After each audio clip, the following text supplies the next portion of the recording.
ಇಲ್ಲ ಮಾಯಾ, ಅದಕ್ಕೆ ನಾನು ಹೇಳಿದ್ದು ಅವಳನ್ನ ಅಷ್ಟು ಸಾಮಾನ್ಯದವಳು ಅನ್ಕೋಬೇಡ ಅಂತ. ಒಂದೊಂದ್ಸಲ ಅತಿ ಬುದ್ಧಿವಂತಿಕೆನೂ ಅಪಾಯನೇ.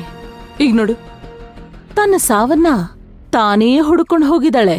ಹೌದಮ್ಮ, ನೀನ್ ಹೇಳ್ತಿರೋದು ಸರಿಯಾಗೇ ಇದೆ. ಅವಳ ಸತ್ರೇನೆ ನಮಗ್ ನೆಮ್ಮದಿ. ಒಂದ್ ಪಕ್ಷ ನಾವೇನಾದ್ರೂ ಅವಳನ್ನ ಬದುಕಕ್ ಬಿಟ್ರೆ ಒಂದಿನ ನಮ್ಗೆನೆ ಗುಂಡಿ ತೋಡ್ತಾಳೆ. ಹಾಗಾಗದಕ್ಕೆ ಬಿಡಬಾರ್ದು. ಇವಾಗ ಸಿಕ್ಕಿರೋ ಅವಕಾಶನ ಕರೆಕ್ಟ್ ಆಗಿ ಉಪಯೋಗಿಸ್ಕೋಬೇಕು. ಅದೇ ಬುದ್ಧಿವಂತಿಕೆ.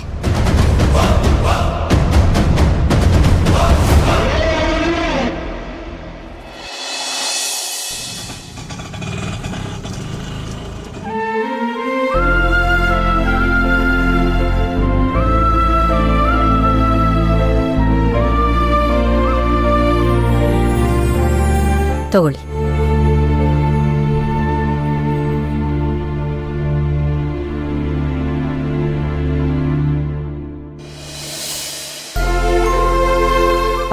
ಸಿಕ್ಕಾಪಟ್ಟೆ ಬಿಸಿಲು.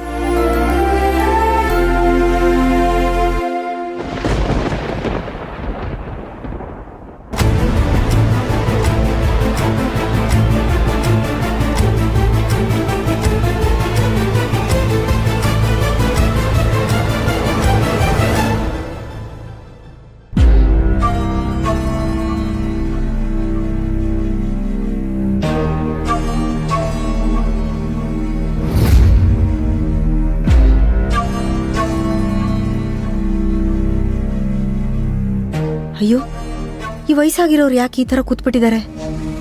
ಏನಾದ್ರೂ ಹೆಚ್ಚು ಕಡಿಮೆ ಆಗಿದ್ಯಾ? ಯಜಮಾನ್ರೆ, ಯಜಮಾನ್ರೆ,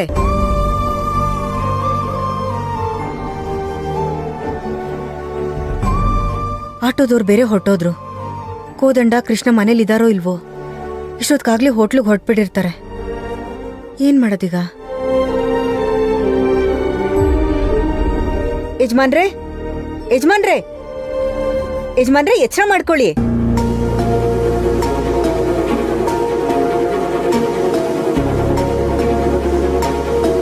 ಅಬ್ಬಾ, ಸದ್ಯ ಏನೂ ಅನಾಹುತ ಆಗಿಲ್ಲ. ಯಜಮಾನ್ರೆ,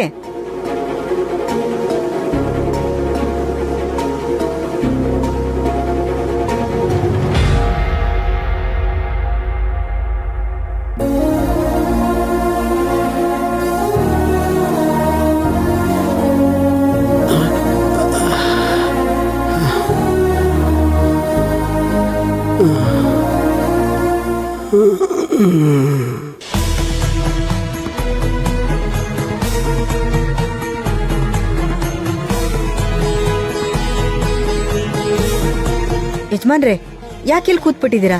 ಎದ್ದೇಳಿ ಮೇಲೆ.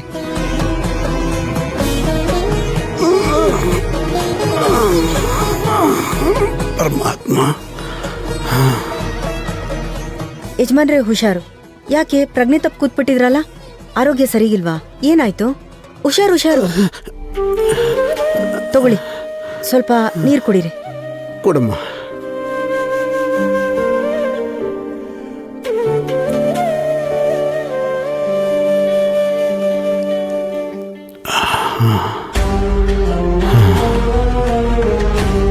ಯಾಕೆ ಯಜಮಾನ್ರೆ, ಏನಾಯ್ತು?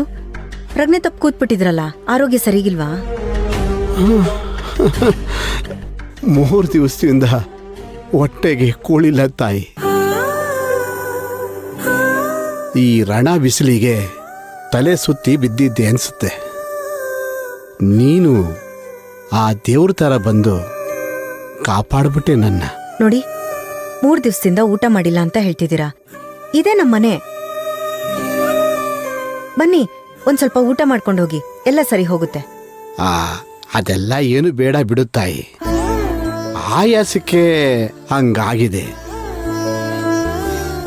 ಇವಾಗೆಲ್ಲ ಸರಿ ಇದೆ ಬಿಡು ತಾಯಿ. ನೋಡಿ, ಊಟಕ್ಕೆ ಕರೆದ್ರೆ ಬರಲ್ಲ ಅಂತಿದ್ದೀರಾ. ಒಂದ್ ನಿಮಿಷ. ಇದು ದೇವಪ್ರಸಾದ. ಇದನ್ನಾದ್ರೂ ತಿನ್ನಿ, ಬೇಡ ಅನ್ಬೇಡಿ. ತಗೊಳ್ಳಿ.